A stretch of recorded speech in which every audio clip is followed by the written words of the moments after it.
Hello there, you're watching Nightline. I'm Anita. The top stories. Prime Minister seeks Germany's assistance in repatriating Malaysians from Sudan.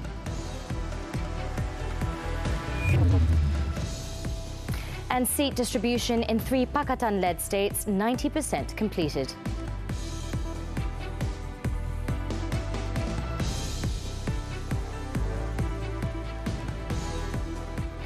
In conjunction with Hari Raya Aidilfitri on Saturday, the King has called on Malaysians from all walks of life to unite to ensure harmony and peace in the nation.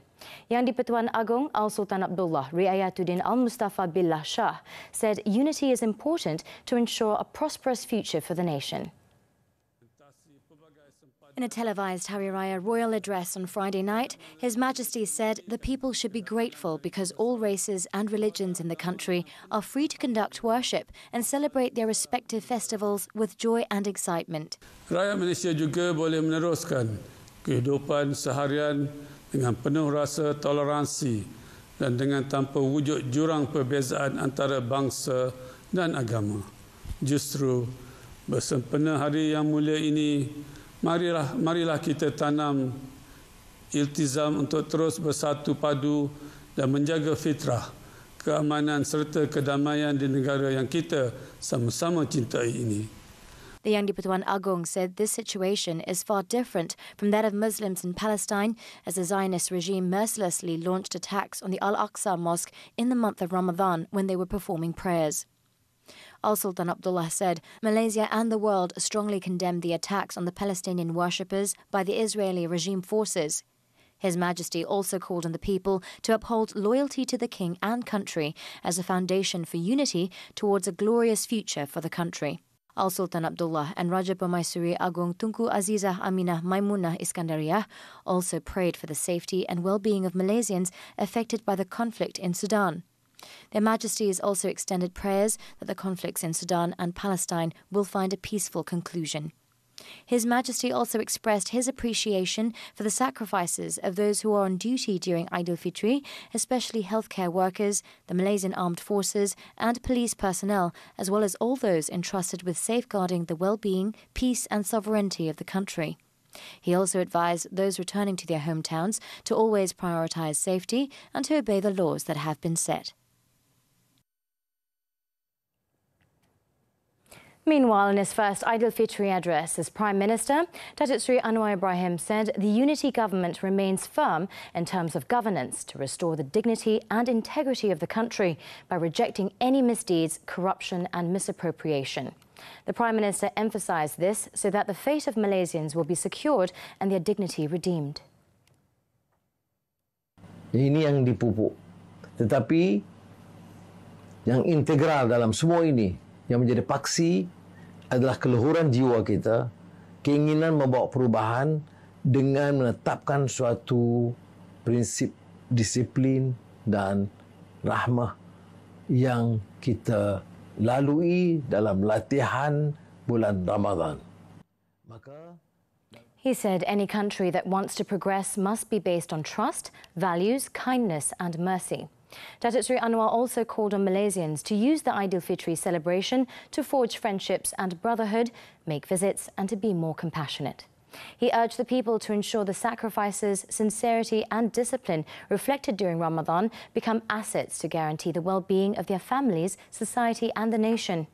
The Prime Minister also expressed his appreciation and thanks to all civil servants in the country and abroad who have served tirelessly, including the Defence Forces, which maintain security and uplift the country's dignity, and hoped their efforts and services would continue to inject new strength into the country.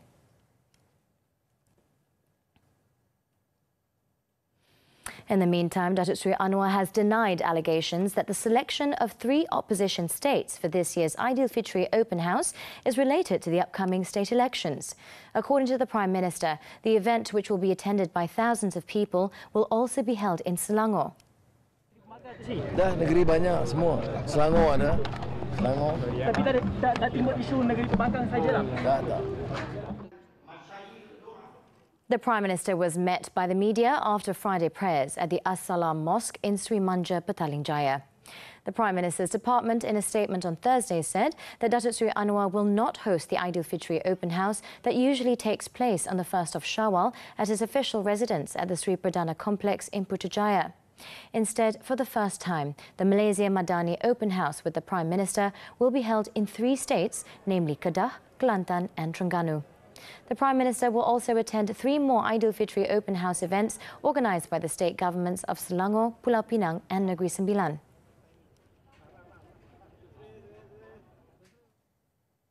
On another matter, Datuk Seri Anwar said Malaysia has requested Germany's assistance in repatriating Malaysians from Sudan as tensions escalate between the Sudanese army and the paramilitary Rapid Support Forces. The Prime Minister said this in his social media posting on Friday.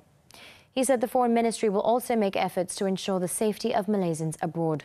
Datuk Seri Anwar also said he had spoken with German President Frank-Walter Steinmeier about the bilateral relations between Malaysia and Germany. They had discussed the collaboration between the anti-corruption institutions of both countries in fighting corruption, as well as their joint efforts on green energy initiatives.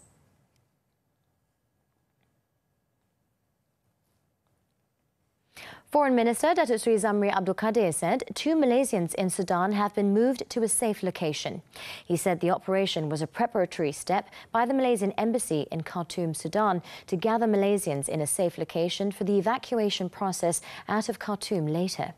In a statement, he said that after making an in-depth assessment and with a mandate from the Wisma Putra special team, the Malaysian Embassy officers in Khartoum managed to bring out 2 Malaysians from their places to a safe location.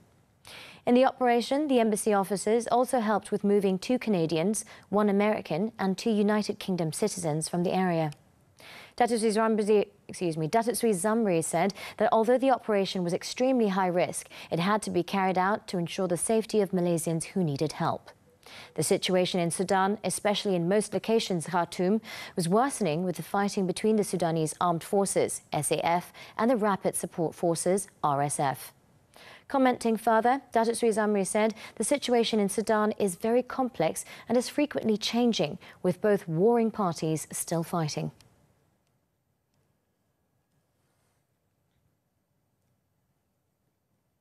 Meanwhile, new efforts to halt fighting in Sudan failed on Friday as residents of the capital, Khartoum, reported intense shelling and gunfights between soldiers and gunmen from the paramilitary Rapid Support Forces, RSF. Witnesses said there was shooting in the north, west and centre of the city, including during the call for special early morning Aidilfitri prayers. The RSF earlier said it would respect a 72-hour truce on humanitarian grounds, but bombing and shelling was reported in several areas of Khartoum after the 6 a.m. ceasefire was due to commence. Previously, both the UN Secretary-General Antonio Guterres and the US Secretary of State Antony Blinken had separately called for a ceasefire of at least 3 days to mark Aidilfitri. To date, at least 413 people have already been killed, while thousands are injured in the conflict, which has tipped Sudan into humanitarian disaster, with hospitals under attack and up to 20,000 people fleeing into neighbouring Chad.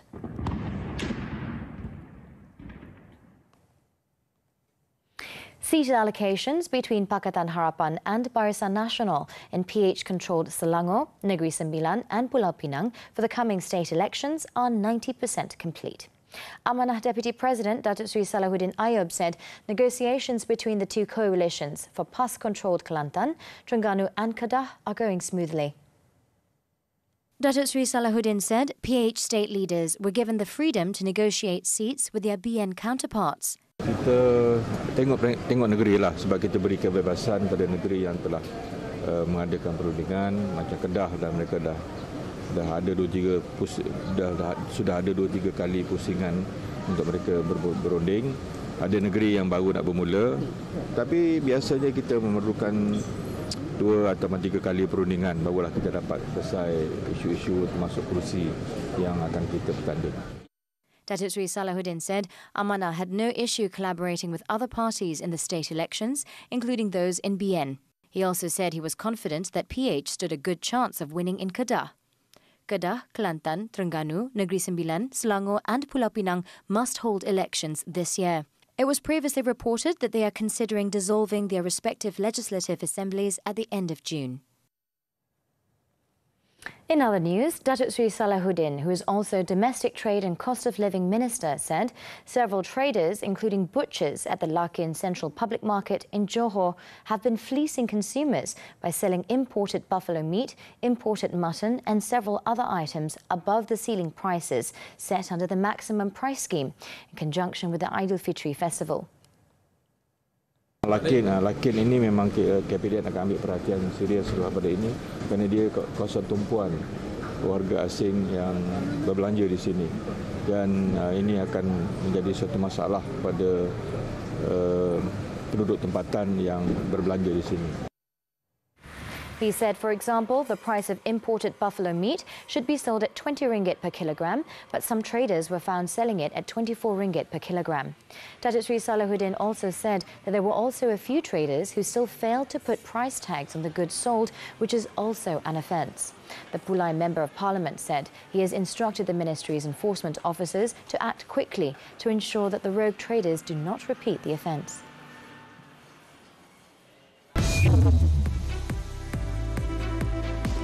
Indonesia's ruling party names Java governor as presidential candidate. This and more from the Foreign Front when we return. Stay tuned.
We're back with news on the Foreign Front.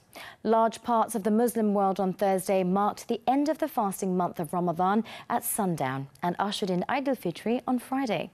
Gaza, Qatar, Albania, Bosnia and Sudan are among some countries that were celebrating Aidilfitri early on Friday following the sighting of the new moon. Let's take a look. People from all walks of life have flocked to mosques and open-air spaces in the Gaza Strip in the early hours of the morning to perform the special prayer of Aidilfitri. Men, women and children, who usually wear new clothes bought especially for the celebration, observe the joyous occasion by distributing sweets after the prayers. Celebrations then move on to feasts, festivities and family visits. This year's holiday, however, comes in the aftermath of stark Israeli violations against Palestinian worshippers in the Al-Aqsa Mosque. Over in Qatar, thousands of worshippers on Friday rushed before sunrise to the Education City Stadium, where the World Cup was hosted last year, to attend the Aidilfitri prayers, marking the end of Ramadan, where Muslims fast from dawn to dusk. It was the first time Aidilfitri prayers was held at the Education City Stadium, just a couple of months after the World Cup. It was reported that the venue received about 15,000 worshippers. Whereas in Albania, thousands of Muslims celebrated Aidilfitri with morning mass prayers in the capital city of Tirana. Drone footage showed worshippers praying in long lines at Tirana's central Skadenbeg Square. Friday marked the start of a three-day holiday for Albania after Ramadan, as Muslims exchanged gifts and visited family and friends. In Bosnia, Muslims celebrated Eid al-Fitr in the country's capital, Sarajevo, by watching a cannon shot from an ancient fortress overlooking the country's capital.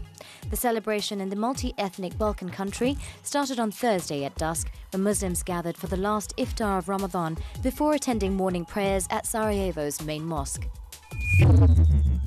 In Sudan's capital, Khartoum, the holiday was eclipsed by a week of raging battles between the army and its rival paramilitary force, which are locked in a violent struggle to control the country.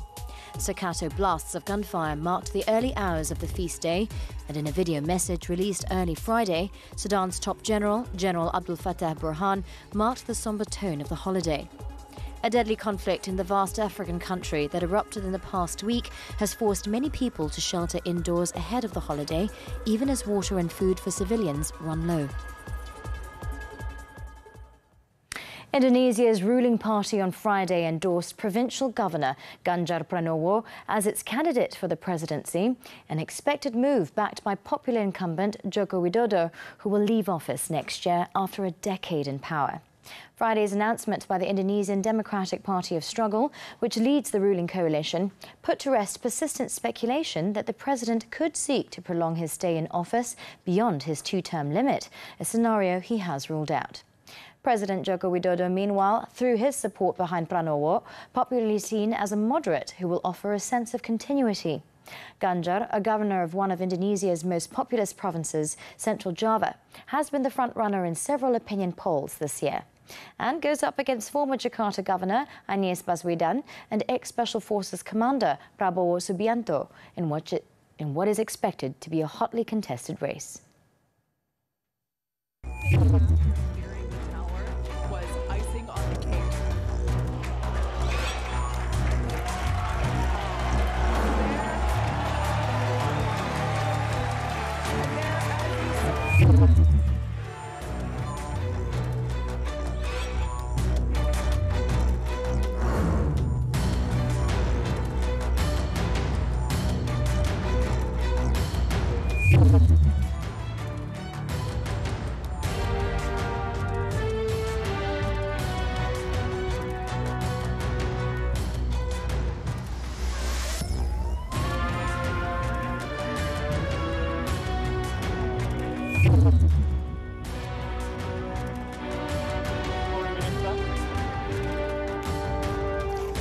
About the complaints, I received notification this morning. I immediately asked the Prime Minister to set up an independent inquiry into them.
On to sports news now.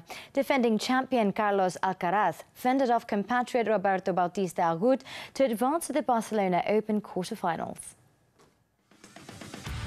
Agut tried to rally in the second set, but the 19-year-old Alcaraz held on for a 6-3, 7-5 win as he looked to defend his title on home soil.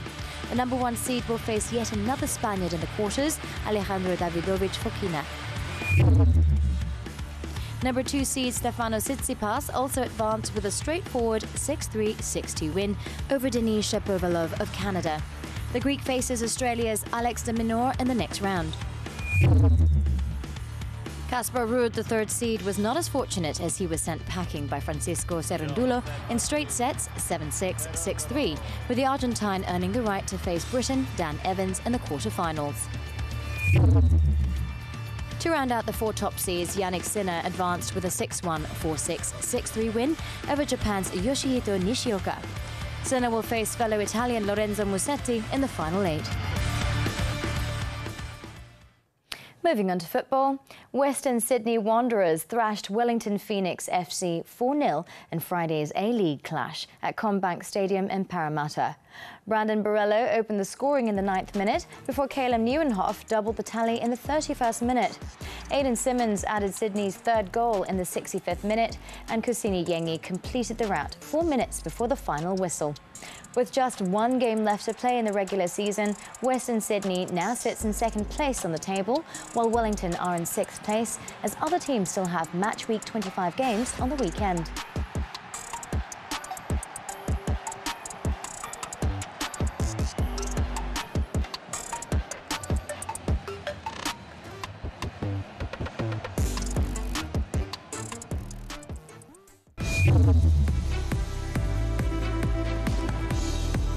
Coming up after this break, couple die as car collides with express bus. Don't go away.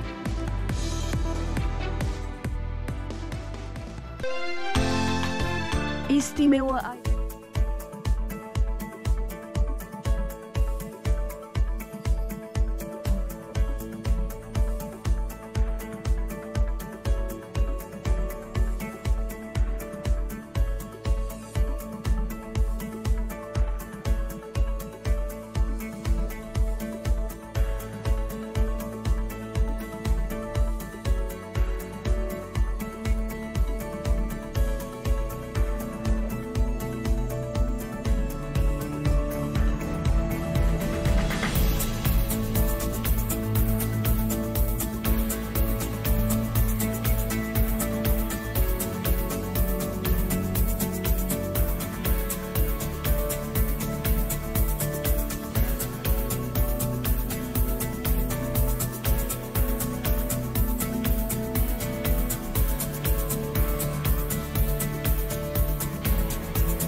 Still on Nightline. The use of drones will help improve the enforcement of the Road Transport Department's demerit points system for traffic offences, or the Kajara system, to reduce traffic offences. RTD Senior Director of Enforcement, Datuk Lokman Jama'an, said this would also help ensure road users comply with road regulations and laws, thus achieving the goal of halving the accident rate by 2030. Speaking to reporters after the drone enforcement operation in Seremban Negeri Sembilan, Datuk Lokman said from January 2022 to April 5th, a total of 146,261 demerit points were imposed on motorists, with 1,935 licence holders receiving warnings. Among the offences subject to demerit points are overtaking on double lines, using mobile phones while driving and beating red lights. Meanwhile, Datuk Lokman said the RTD would intensify monitoring in 129 hotspots identified as frequent accident areas throughout the country this festive season. Hotspot kita ada 129 hotspot yang telah kita kenal pasti, iaitu kita panggil koridor-koridor kemalangan jalan raya. Di mana hotspot 129 hotspot ni akan berada anggota-anggota kita akan berada dan bergerak terhadap hotspot-hotspot ini dan membawa drone-drone ini bagi memastikan penguatkuasaan secara drone ini dapat kita laksanakan. He added that the use of drones in monitoring traffic violations is seen as more effective as it does not interfere with the flow of traffic. During a 2-day road enforcement operation in Negeri Sembilan, a total of 61 notices for offences were detected through the use of drones. Over in Terengganu, a husband and wife were killed and their daughter injured when their car collided with an express bus at kilometre 21 on Jalan Kuala Terengganu, Kota Baru in Sungai Ikan, Kuala Nerus on Friday afternoon. Kuala Terengganu District Police Deputy Chief Superintendent Wan Muhammad Zaki Wan Ismail said in the incident at 12:45 p.m, Cikgu Yusuf Ali Cikgu Embong, aged 52, who was driving a Pro 2 Myvi, and his wife Siti Farida Ahmad, aged 46, who was in the rear passenger seat, died at the scene of the accident. He said besides the couple's daughter, 18-year-old Cikgu Batrisha, who was seated in the front passenger seat, the express bus driver, aged 51, and 8 other bus passengers suffered injuries. Preliminary investigations found that the crash occurred while the express bus carrying a bus attendant and 27 passengers was on its journey from Kota Baru towards Kuantan. Earlier, a video of the incident, believed to have been recorded on the rear dashcam of a nearby vehicle, had been shared several times on social media.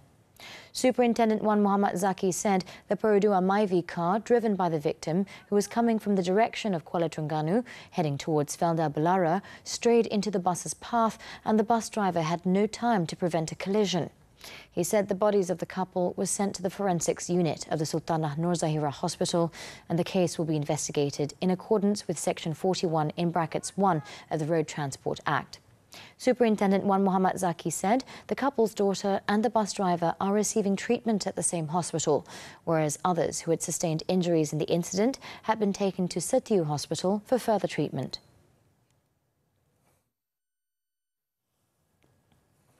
The arrest of 2 Malaysian Immigration Department officers serving as attachés in Bangladesh by the Malaysian Anti-Corruption Commission (MACC) last Monday was the result of strategic information sharing between the two agencies. Immigration Director General Datuk Ruslin Jusso said they began investigating claims that the 2 attachés based in Dhaka, Bangladesh, had been receiving bribes involving foreign visas issued to Bangladeshi citizens to enter Malaysia. In a statement, Datuk Ruslin said the Immigration Department then ordered the 2 to return to Malaysia to assist with the investigation. All the information was then channeled to the MACC for action and their probe led to the arrest of the 2 officers. He added that the Immigration Department would continue to provide its full cooperation to the MACC in a transparent and fair manner. Datuk Ruslin also said the Immigration Department will not compromise when it comes to any of its officers committing offences that tarnish its image and threaten the country's security and sovereignty, adding that strict action awaits them. He hailed the strategic cooperation with MACC and said the department would continue to ensure it was always transparent in dealing with elements of corruption and practices that lacked integrity. Looks like that wraps up Nightline this time around. On behalf of the entire Nightline team, I would like to wish all our viewers Selamat Hari Raya Aidilfitri, and we hope that you have a safe and joyous celebration ahead. I'm Anita, thank you for your company, and be well, Malaysia. Allah Akbar, Allahu Akbar, Allahu Akbar, La ilaha illallah, Allahu Akbar, Allahu Akbar, walillahil hamd. Allahu Akbar, Allahu Akbar, Allahu Akbar, La ilaha illallah, Allahu Akbar, Allahu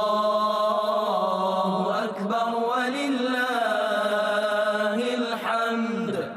Allahu Akbar, Allah. أكبر الله أكبر لا إله إلا الله والله أكبر الله أكبر ولله الحمد الله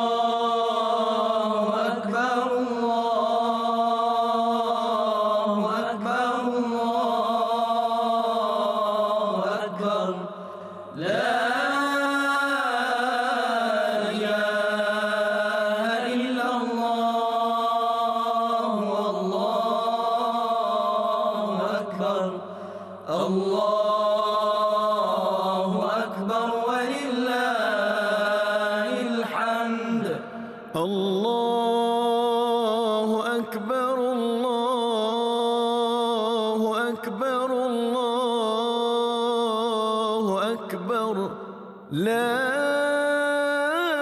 إله إلا الله والله أكبر الله أكبر ولله